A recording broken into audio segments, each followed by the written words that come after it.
What's up, everybody? This is Gina Ifoe, the one and only African superstar. And this is an episode called America is So Dangerous. Now, for those of you that don't know me, I am an expatriate of America, currently living in Ghana. I also have lived previously in the UK. And one thing that I see internationally is that many people don't know the reality of living in America. And when those of us choose to move overseas, it's always really shocking to people because they have such a glorified image of America and they don't know what is happening. So I want to take this opportunity to start showing situations that are happening in the US. Now, this particular episode is ultra tragic. It happened in Wheeling, Missouri, I believe. A young woman was found deceased in her home, and her 1-year-old child was missing and later discovered in a pond, like a man-made pond, by construction workers. And so I'm going to play the clip for you guys, and then I'm going to give you my commentary on this situation.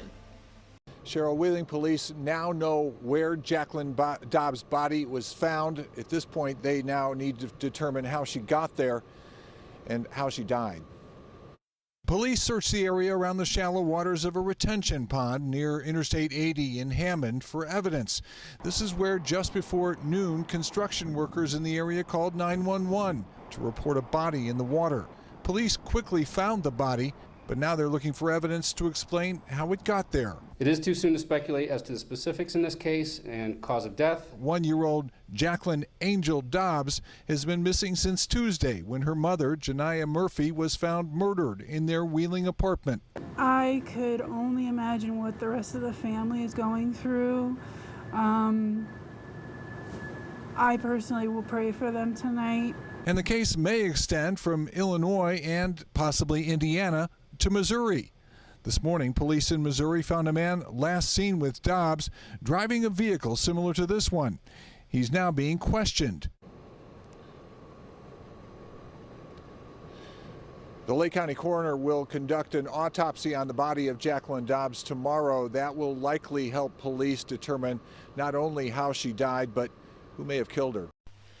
So, first of all, we have a young woman in her late 20s that is murdered, okay? That in itself is super heinous and ultra tragic. I think when people die young, it just leaves so much to be desired in regards to like what their life would have amounted to and so many experiences that they potentially could have had. But I think the fact that her 1-year-old child, also was murdered it just shows the level of callousness in the situation. What can a 1-year-old child tell police about what happened to their mom? That 1-year-old child was absolutely no threat to the person who, likely the person who murdered her is the person who murdered the mother. And this just goes to show like the way that violence is so American. The person doing these crimes not once thought about, okay, you know what, I don't necessarily need to do anything to the child. They could have dropped the child anywhere. They could have took the child to, a McDonald's and left her there. They could have left her in the house, after they did whatever they did with the mom.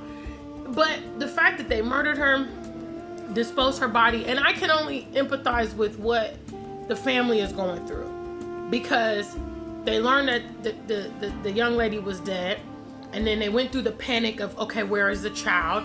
Maybe the child is okay, maybe the child's not okay. Now they found out the child has passed away. Now they have 2, funerals to prepare for. And, these are the kind of things that go on a frequent basis in America that will make you feel uncomfortable, will make you not feel safe, because people are not wrap tight, mentally. I talk about it on the channel all the time. People's mental well-being is severely challenged. Their ability to rationalize the kind of stuff they're doing is so heinous, but it's so commonplace. In America, for instance, these stories, I mean, obviously, those of you that live in America, this is something that happens all the time. You know, this is something that happens all the time. Murder, shootings, disappearances, all this kind of stuff, extremely violent things. This is commonplace. And that is why I want to do this series, to share with the international community. This is the reality of those of us that were living in America. Okay? And those of us that were smart could see what was happening around us and say, I don't necessarily want to become a victim. I don't want my children to become a victim. I don't want to live this life forever and have this be part of my legacy. I mean, what kind of life is it when you have to look over your shoulder? And I guarantee that the person that has, you know, murdered this young lady has some relationship to her. You know, it could be the child's father or her ex-boyfriend or her current boyfriend or, you know, something like that. And it's just unfortunate that, again, people don't have the ability to rationalize. Now, probably, because, I mean, this happens so much that you can really kind of just guess how things will go. The perpetrator of this crime will probably claim that they had some kind of mental instability that caused them to you know, flip out and do whatever they did. I just, looking at the crime off the top of my head, cannot say that that's the case, because you had the wherewithal to, first of all, kill the young lady. Then you took the child and disposed of the child. You know, either you killed the child before you disposed of her in the lake, or you just threw her there and allowed her to drown. I don't know. But, you know, I would say if you're not in your right mind, these kind of things, you will struggle to facilitate them, because it takes some kind of, you know, premeditation. So, yeah, that's this episode of America is So Dangerous. Okay, so if you like these series, I will be ongoing with these, maybe weekly.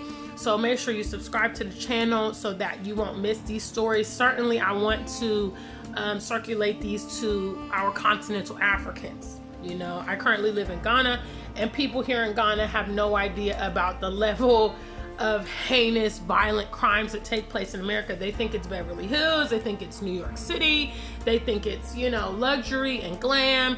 And when we tell them, yeah, it's very violent, it's very dangerous, they just blow it off, because they're not actually, you know, socialized to understand that, and they're not seeing these things, and they're not hearing these things. So circulate these videos, you know, with those that you love. If you guys are in the international community, this is a great series to show with your friends, because it really puts things in perspective, you know. So big shout out to the African Superstar family. Until we meet again, stay black and true. If you ain't black, just stay true.